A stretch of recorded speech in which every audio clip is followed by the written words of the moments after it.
오늘 창세기 39장부터 요셉의 본격적인 고난의 이야기가 시작됩니다. 1절 말씀을 보면 요셉이 이끌려 애굽에 내려가매 바로의 신하 친위대장 애굽 사람 보디발이 그를 그리로 데려간 이스마엘 사람의 손에서 요셉을 산이라 라고 말씀합니다. 요셉은 이집트의 노예로 팔려갔습니다.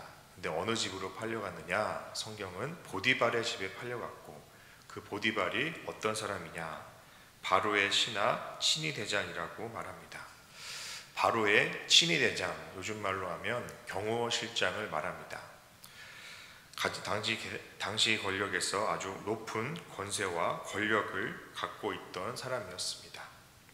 그런데 여기서 주목해야 될 단어가 있는데 1절에 요셉이 이끌려 애굽에 내려가매, 이 내려가다라는 단어를 사용합니다. 원어로 야라드라는 단어인데요. 어서 한번 들어본 적 없으십니까? 우리가 지난 가을 특별 새벽 부흥회 때 요나의 말씀을 읽었죠. 거기서 요나가 여호와의 얼굴을 피하여 도망하여 욥바로 내려가자 할 때 그 내려가다의 단어와 같습니다. 그리고 요나서 말씀 계속해서 보면 요나가 배 밑층에 내려가서 누워 깊이 잠들더니 배 밑층에 내려갔다. 그 내려갔다와 단어와도 같습니다. 여호와의 얼굴을 피해서 욥바로 내려가고 또 계속해서 배 밑으로 내려가서 깊은 잠에 빠져있던 요나의 상황을 말씀해주는 그런 단어입니다. 이 내려가다라는 의미에는 그래서 영적인 침체의 의미가 있습니다. 요나가 영적 침체가 됐던 이유는 요나 스스로 선택한 것이었습니다. 요나 스스로 하나님을 피해서 다시 욥바로 도망하고자 했고 또 계속해서 배 안에서도 배 밑으로 내려가서 깊은 잠에 빠져있던 영적 침체의 상황이었습니다. 이것은 요나가 스스로 자초하고 선택한 상황이었습니다.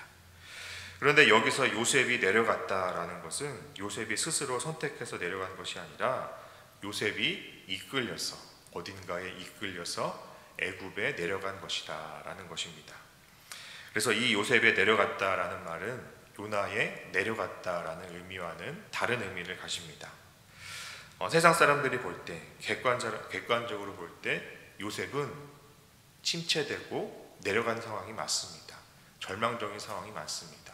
그런데 왜 요나에 내려간 것과 다르냐? 그 이유는 2절 말씀을 보시면 여호와께서 요셉과 함께 하심으로 그가 형통한 자가 되어 그의 주인 애굽 사람의 집에 있으니, 여호와께서 요셉과 함께 하심으로 그가 형통한 자가 되었다라고 말씀합니다.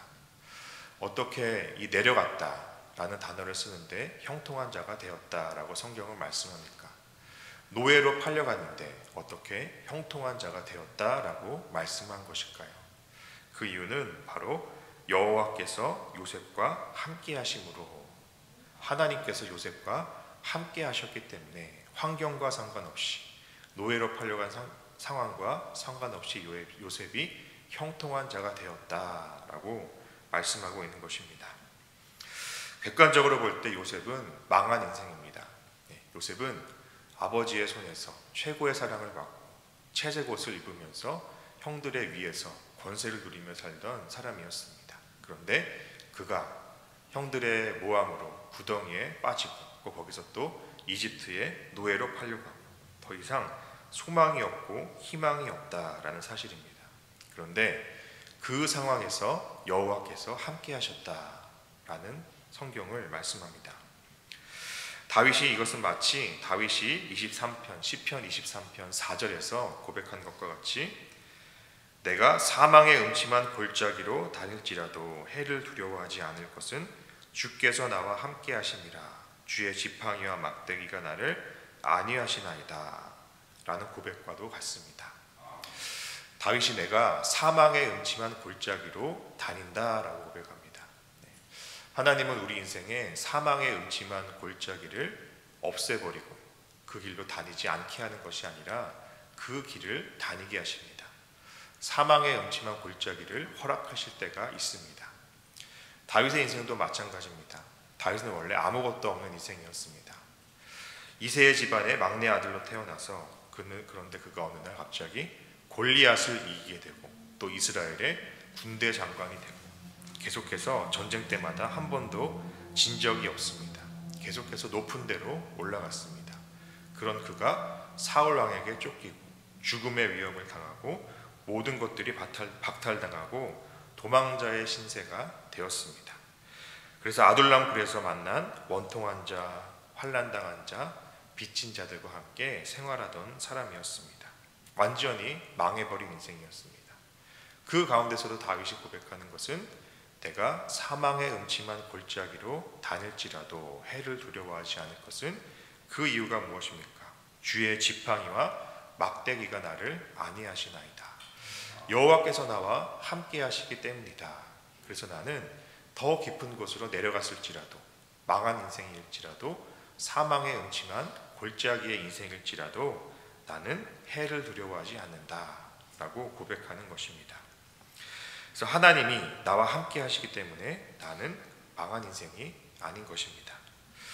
요셉처럼 다윗처럼 우리 인생도 사람들이 볼 때 너는 이제 실패한 인생이다, 너는 이제 망한 인생이다, 너는 이제 자꾸만 내려갈 수밖에 없는 내리막길의 인생이다, 사람들이 그렇게 말할지라도 하나님이 나와 함께 하시기 때문에 나는 형통한 자가 되었다, 형통한 자이다 라고 믿는 사람들은 고백할 수 있어야 되겠습니다. 계속해서 3절 말씀을 보시면 그의 주인이 여호와께서 그와 함께 하심을 보며 또 여호와께서 그의 범사에 형통하게 하심을 보았더라. 그의 주인이 보디발이 보니까 여호와께서 요셉과 함께 하심을 보았다라는 것입니다. 그래서 여호와께서 요셉의 모든 일에 형통하게 하셨다라고 주인 보디발이 느꼈다라는 것입니다.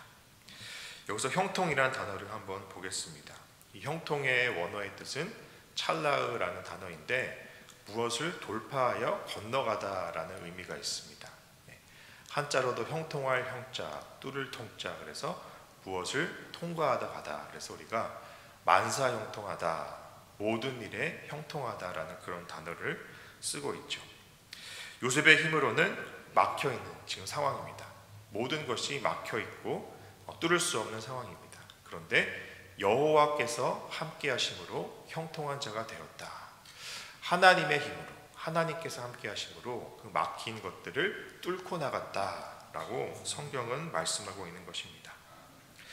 계속해서 이 형통이라는 단어를 살펴보면 여러분, 지금 요셉은 노예의 신분입니다. 노예는 어떤 인생을 살까요? 노예는 자기가 원하는 인생이 없습니다. 뭐든지 수동적으로 시키는 대로 시키는 일만 하는 것이 노예의 삶입니다. 내가 원하는 것이 내가 원하는 대로 하는 것이 아니라 하기 싫은 일을 억지로 하는 것이 바로 노예의 삶입니다. 그런데 이 형통이란 말은 바로 무언가를 뚫고 가는 것이죠. 능동적이고 적극적인 의미가 있습니다. 돌파하고 건너가는 것.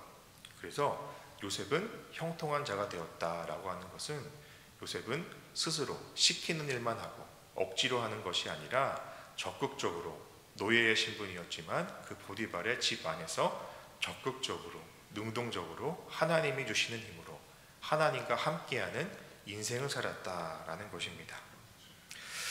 여러분, 우리가 형통하길 원합니다. 하나님 앞에 만사형통하게 해주십시오 기도합니다. 그러면 그 형통한 삶은 어떤 삶입니까? 나는 아무것도 하지 않고 가만히 있고 하나님이 알아서 하십시오 라는 삶입니까? 아닙니다. 노예였던 요셉이 적극적으로 행동하고 형통한 자가 되어서 하나님이 주신 힘으로 능동적으로 뚫고 나갔던 그런 삶을 사는 것처럼 우리가 형통한 자가 되길 원한다면 우리도 적극적으로 믿음의 삶에 믿음의 실천이 있어야 되는 것입니다. 그 막힌 담을 뚫고 돌파하고 건너가기 위해서 내가 계속해서 시도하고 노력해야 그때 그 나의 노력에 하나님의 힘이 입혀지고 하나님이 도우셔서 형통한 자가 되고 뚫고 나갈 수 있다라는 것입니다. 그러면 요셉은 어떻게 적극적으로 행동했을까요? 4절 말씀을 보시면 요셉이 그의 주인에게 은혜를 입어 섬김에 그랬습니다. 섬김에. 요셉은 적극적으로 그의 주인 보디발을 섬겼습니다. 보디발은 믿지 않는 사람이었습니다. 그러나 아까 보디발이 여호와께서 요셉과 함께 하심을 보았다 그랬죠. 어떻게 보면 믿지 않는 사람들이 더 민감하게 저 사람은 정말 믿는 사람이구나, 저 사람은 정말 하나님과 함께하는 사람이구나 깨달을 수 있다는 것을 알 수 있습니다. 그래서 우리 믿는 사람들은, 예수를 믿는 사람들은 예수를 믿지 않는 사람들 앞에서 더 조심해야 되고 더 민감하게 행동해야 되는 것입니다. 요셉은 그의 주인 보디발을 적극적으로 섬겼습니다. 적극적으로 섬기고 또 섬겼습니다. 요셉은 자신의 삶을 원망하지 않았습니다.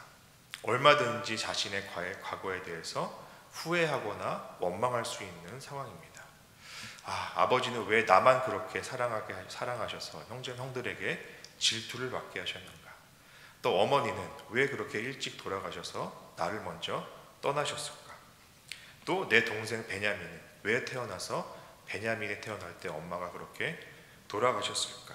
또 나를 미워해서 팔아버린 형제들에 대한 분노가 있을 수도 있고, 또 이런 모든 상황에 대해서 하나님에 대한 원망이 있을 수 있고, 그래서 지금 노예로 팔려버린 이 현실, 이 상황을 부정하고 그의 주인 보디발을 섬기지 않고 적극적으로 얼마든지 행동하지 않을 수 있던 상황이었던 것입니다.